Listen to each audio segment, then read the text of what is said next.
നമസ്കാരം. അഹമ്മദാബാദിലെത്തിയ പ്രധാനമന്ത്രി നരേന്ദ്രമോദി ഇന്നലെ വിമാനാപകടം ഉണ്ടായ സ്ഥലം സന്ദർശിച്ചു. ആ മേഖലയാകെ അദ്ദേഹം ചുറ്റി നടന്ന് കണ്ടു. തുടർന്ന് അദ്ദേഹം ആശുപത്രിയിലേക്കാണ് പോയത്. അവിടെ ചികിത്സയിൽ കഴിയുന്ന ആളുകളെ അദ്ദേഹം സന്ദർശിക്കും.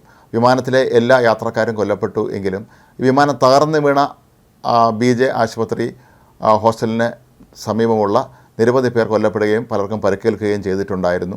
അവരിൽ പലരും ഇപ്പോഴും ആശുപത്രി ചികിത്സയിൽ കഴിയുകയാണ്. ഒപ്പം ഈ വിമാനാപകടത്തിൽ രക്ഷപ്പെട്ട ഏക യാത്രക്കാരനായ വിശ്വാസ് കുമാർ രമേഷും ഈ ആശുപത്രിയിൽ ഇപ്പോൾ ചികിത്സയിലുണ്ട്. പ്രധാനമന്ത്രി ഇവരെല്ലാം കണ്ട് ആശ്വസിപ്പിക്കും എന്നാണ് കരുതപ്പെടുന്നത്.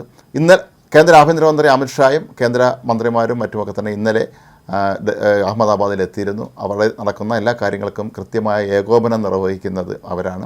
ഗുജറാത്തിൽ പ്രധാനമന്ത്രി, സംസ്ഥാന മുഖ്യമന്ത്രിയും മറ്റ് പ്രമുഖ വ്യക്തികളുമായെല്ലാം തന്നെ ഇന്ന് ചർച്ച നടത്താൻ സാധ്യതയുണ്ട്.